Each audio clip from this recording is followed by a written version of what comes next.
Éclipse solaire totale et soleil noir, l'heure de vérité, et avec toutes ces énergies vraiment très particulières dans cette période, ça va être la fête, je pense. C'est Linaël sur la chaîne Flamme Jumelle Cosmic Twins, du cœur à l'âme, de l'âme au cosmos et du cosmos à notre ADN terrestre. On boucle la boucle. Aujourd'hui, ici pour les énergies, dans cette belle période printanière, mais aussi dans une période d'événements célestes qui s'accumulent les uns aux autres et qui nous mettent dans une ambiance qui va être propice à révéler tout ce qui a été fait, tout ce que l'on est, toute la vérité. C'est l'heure de vérité vraiment pour moi. Alors il y a aussi une tension qui monte puisqu'à l'heure du WWW, World Wide Web, encore autrement appelé Internet, beaucoup peut-être s'en servent, font du buzz, peut-être même qu'il y a eu des gourous depuis plusieurs semaines, plusieurs mois pour proposer toute une multitude de choses qui ne sont peut-être pas celles qui vont être utiles, voire même pour vendre des choses en se greffant sur cet événement astronomique majeur de l'année et même de plusieurs décennies selon les régions où l'on est, selon ce qu'on a pu vivre déjà comme autre événement auparavant, puisque ce sont quand même des événements sur un endroit donné qui ne se vivent qu'une seule fois dans la vie en ce qui concerne l'éclipse. Maintenant, d'autres événements, eux, c'est plutôt sur 200 ans ou 500 ans qu'ils vont avoir lieu une seule fois. Et là, on a une conjonction de plusieurs choses. Donc, tout d'abord, cette éclipse totale de soleil, visible seulement du Mexique à l'Amérique du Nord, donc jusqu'au Canada. On aura sûrement des nouvelles et des photos de nos amis québécois qui font aussi des belles vidéos en astrologie et qui pourront nous rapporter des images en direct, je l'espère. Alors, regardons juste cette carte, 2 minutes, donc la carte du ciel de ce 8 avril 2024, jour de nouvelle lune, la première du cycle en bélier. On a une carte qui n'est pas très différente des deux précédentes quant aux planètes, au positionnement des planètes, à part pour les planètes rapides bien sûr qui ont bougé, mais vous avez toujours cette concentration de planètes entre le poisson, le bélier et le taureau, ces conjonctions 2 à 2, on en a parlé dans les vidéos précédentes de pleine lune, la dernière, et celle encore d'avant, donc de nouvelle lune. La seule chose qui a changé, c'est que la Lune a rejoint le Soleil, bien sûr.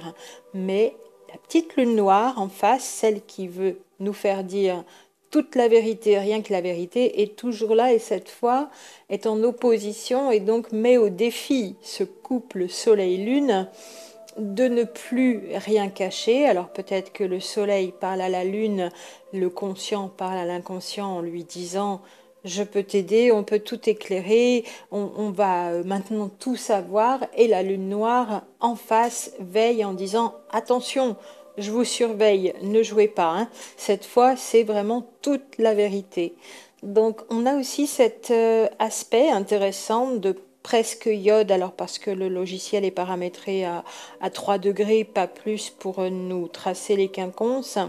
Mais sinon, vous voyez, on a ce iode pointé vers l'ascendant, pas loin de la lune noire, donc en balance, avec pour base Jupiter, la conjonction Jupiter-Uranus, justement, et de l'autre côté, la conjonction Mars-Saturne, sacrée base. Et au milieu, c'est donc ce qu'on appelle un iode boomerang, la conjonction Soleil-Lune, Chiron, nœud nord, qui pointe aussi exactement au même endroit et vers la lune noire. Vous voyez qu'il y a des aspects où il faut peu de temps pour qu'ils se produisent. Ça peut changer 4 minutes après, vous voyez, en astrologie ici sur la carte, qui sont furtifs et qui sont extrêmement puissants du fait justement qu'ils soient furtifs. Alors quand ils se forment avec des planètes rapides, c'est encore plus amusant. Avec des planètes lentes, ça donne vraiment de la puissance, de la consistance à ce que ça veut dire ici. Et c'est une figure particulière. On aurait presque pu avoir un voilier. Alors ici, il est sur le côté, mais si on remettait le bélier vers le bas, on aurait eu un bateau avec une voile, sauf que la symétrie n'est pas tout à fait parfaite, n'est pas complétée. C'est comme si on voulait arriver à cette perfection et que ce soit encore un peu jeune dans l'énergie que j'ai envie d'interpréter comme ça. Donc les planètes rapides, elles, ont bougé, mais tout le monde reste concentré dans cette zone et en conjonction deux par deux. Et cette très importante conjonction Jupiter-Uranus en taureau, qui vraiment est signe de changement, d'évolution. Ici, dans le signe du taureau, la vie, la naissance, l'enfance, la terre, les possessions, les biens matériels, le droit de propriété, tout cela c'est dans le taureau aussi. Un taureau bien sollicité depuis qu'il y a eu aussi tout ce passage du nœud nord pendant plusieurs mois qui a fait bouger le signe vraiment là aussi. On est dans cette période où avec Pluton qui est passé sur le Capricorne, on est en train d'enlever tout ce qui n'est plus viable au niveau des institutions, de ce qui concerne, de ce qui gouverne le collectif.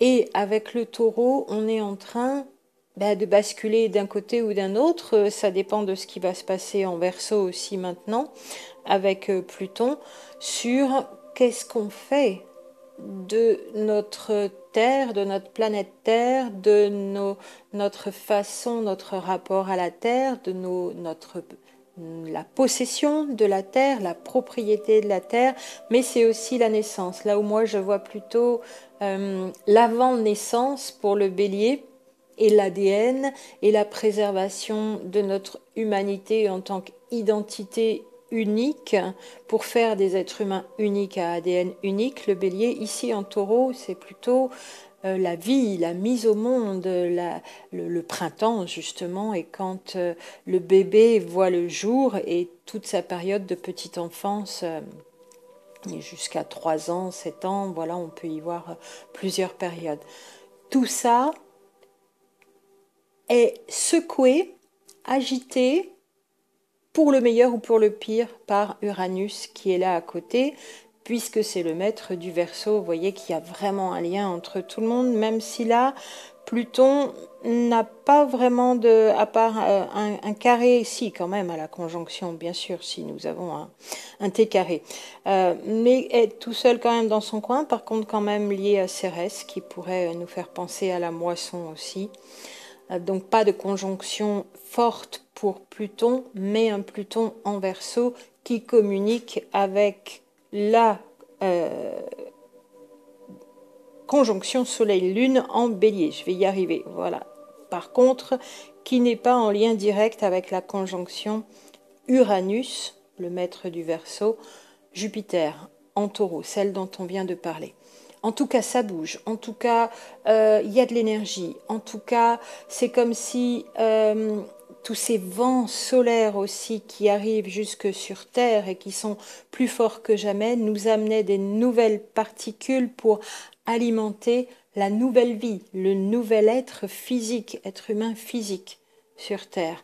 Et elles passent de plus en plus depuis le début de l'année, pour moi, ces nouvelles particules, alors que c'était bien bouché, il y avait interférence avec d'autres fréquences, énergie électromagnétique artificielle qui empêchait toutes ces énergies poussées par les vents solaires et toutes ces nouvelles particules de nous arriver. Ça y est, là, elles nous arrivent. C'est pour ça que vous êtes à plat, peut-être aussi, sûrement un peu ou beaucoup, immobilisé, au repos, ou besoin de repos, ou stressé parce que ne prenant pas assez de repos. On en prend plein la figure, mais pour le meilleur. C'est lumineux, c'est beau, et c'est à suivre dans le sens, toujours et encore, prendre soin de son corps physique pour accompagner ses énergies. Donc, suivre ce que vous disent vos ressentis dans votre corps physique pour mettre au moment opportun les soins donnés pour accompagner. Donc, ces événements rares d'éclipses solaires et de conjonction Uranus Jupiter en taureau s'accompagnent d'autres phénomènes astronomiques qui, eux, sont encore plus rares et accompagne cette éclipse solaire totale. Et je vous donnerai donc comme promis le détail sur l'autre chaîne, la seconde chaîne, JVJC en abrégé pour Je vibre, donc je crée, sur, en plus de ces deux phénomènes, 5 autres phénomènes astronomiques associés et non des moindres, avec un impact pas simplement pour la semaine ou pour le mois, encore une fois, mais sur tous les mois à venir, au moins jusqu'à la prochaine éclipse à l'automne, à l'entrée de l'automne. Pas simplement donc ces énergies qui augmentent crescendo, mais des profonds changements qui vont tout changer pour la suite. Et nous verrons ça, donc je vous mets le lien ici sous la vidéo en commentaire épinglé pour aller voir tout ce qui concerne ces autres phénomènes. Je vous dis tout sur ces phénomènes célestes historiques dans l'autre chaîne avec le lien ici en commentaire épinglé. Ces deux chaînes qui se complètent, ici sur les connexions d'âme, la fréquence amour, au niveau planétaire, au-delà du duo, mais aussi dans les duos, la nouvelle façon d'être en duo, ça c'est ici sur FJ Cosmic Twins. Et de l'autre côté, vous aurez toutes les informations plus précises, plus détaillées, commenter avec des bases scientifiques autant que je le pourrais à chaque fois sur l'énergie, mais aussi sur les mondes de l'invisible, sur la métaphysique, sur bien sûr la bioénergie humaine, comment maîtriser cette bioénergie et tout ce qui a trait à toutes les énergies du corps humain, puisque et tous les corps subtils, les chakras, etc. Cette autre chaîne sera là pour ça, pour qu'ici on puisse continuer sur les duos, mais évidemment que ça aide les duos d'en connaître le fonctionnement au niveau énergétique et vous pourrez retrouver beaucoup d'infos sur cette autre chaîne de manière détaillée et plus avancée. Pour moi, cette nouvelle lune, avec éclipse solaire totale en bélier, c'est comme une extinction des feux finalement. Extinction du feu sacré, du feu de vie, pour quelques instants. Ni lumière du soleil, ni lumière de la lune, ni jour, ni nuit. C'est le jour, mais il va faire nuit. Et c'est pour nous déboussoler un bon coup, pour qu'on réinitialise complètement tout à l'intérieur.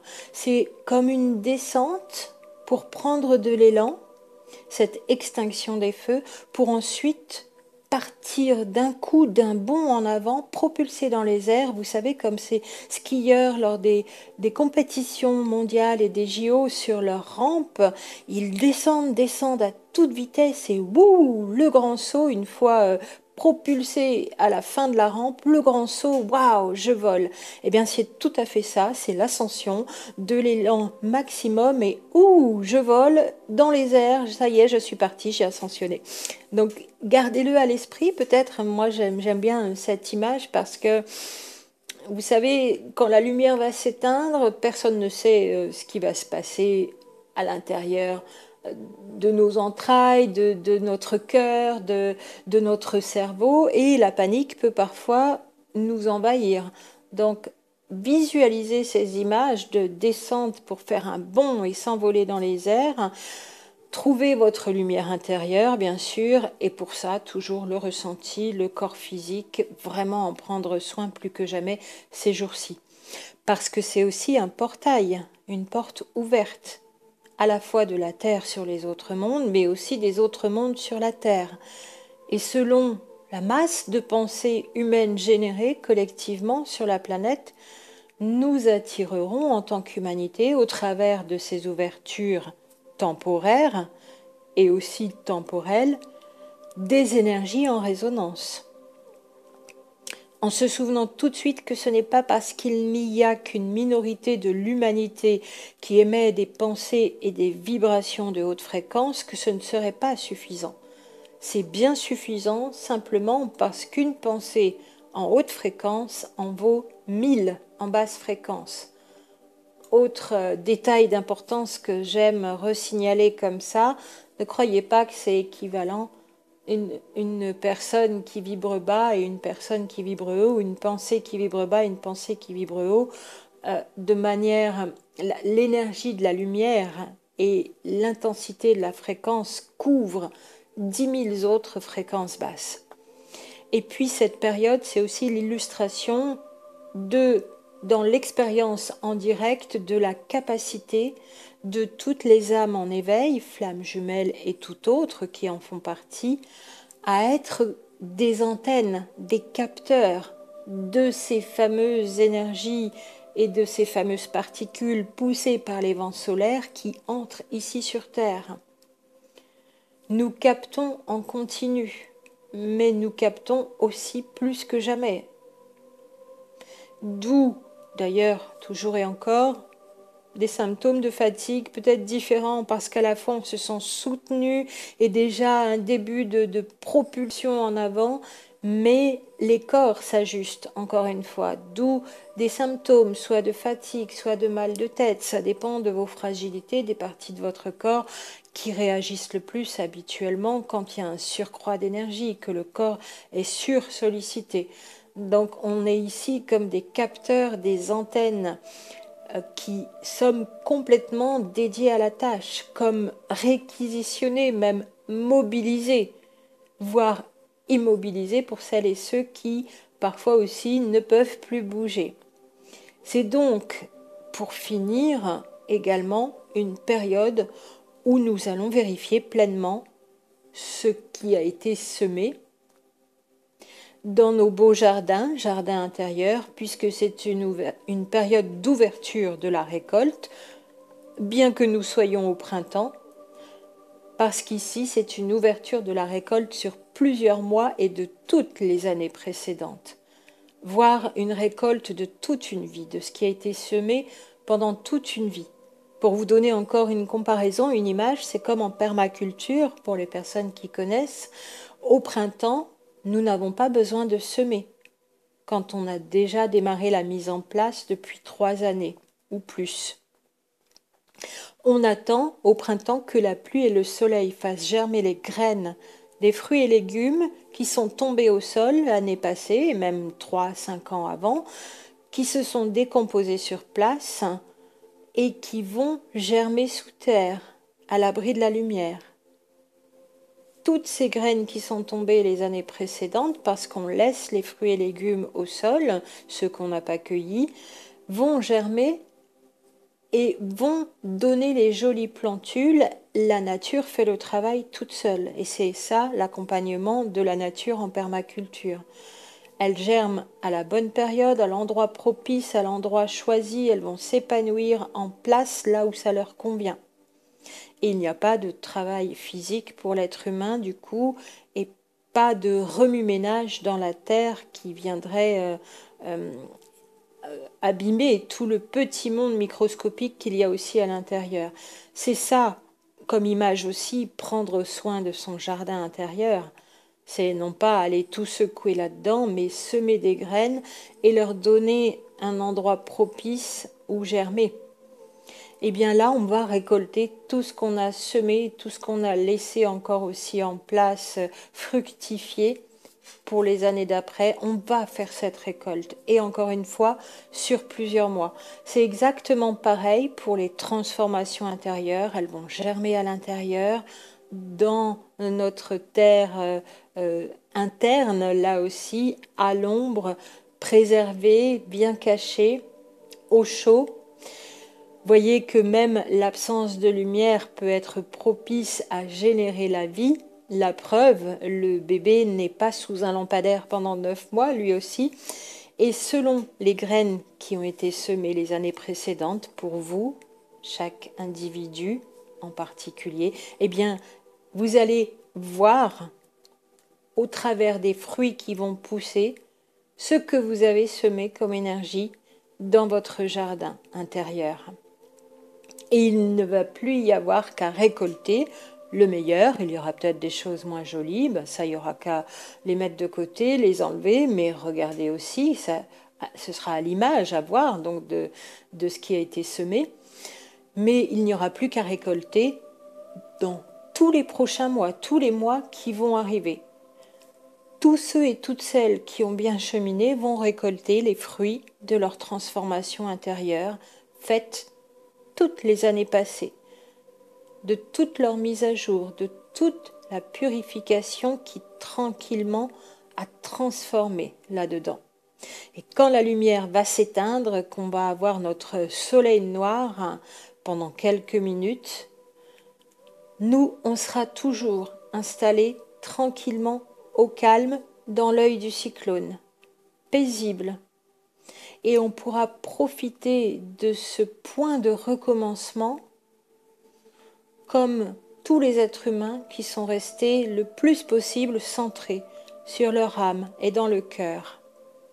Alors le plus important pour cette période, s'occuper du corps, voire nourrir encore d'eau et de calme, de tranquillité, de bonheur, d'appréciation son jardin intérieur, s'occuper de son énergie bien sûr, et la suite pour les mémoires, les karmas, les empreintes stellaires, comme déjà dit, ça viendra tout seul parce que ce portail c'est aussi un grand nettoyage par rapport à tout ce qu'on a déjà préparé, en même temps que de récolter les graines semées.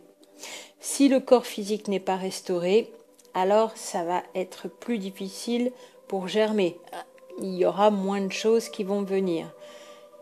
Et si les corps physiques sont en mauvais état, donc les cerveaux et la conscience aussi sont en mauvais état et les pensées générées ne sont pas des plus hautes vibrations et les vibrations tout court des êtres humains qui ne génèrent pas de belles pensées sont moins bonnes. Mais je le redis, peu importe, un seul qui vibre haut va couvrir, ça irradie tellement fort que 10 000 qui vibrent bas, ces vibrations-là seront couvertes. Et en prenant soin de votre corps en tant qu'émetteur-récepteur de fréquences, alors votre corps pourra accueillir le meilleur. Et si vous voulez tout le fascinant détail sur ces 5 autres événements astronomiques, donc je vous le rappelle, le lien est au-dessous en commentaire épinglé. C'est sur JVJC, la chaîne Je vibre donc je crée. Vous pouvez aussi vous y abonner et la petite cloche activée pour n'en rien manquer.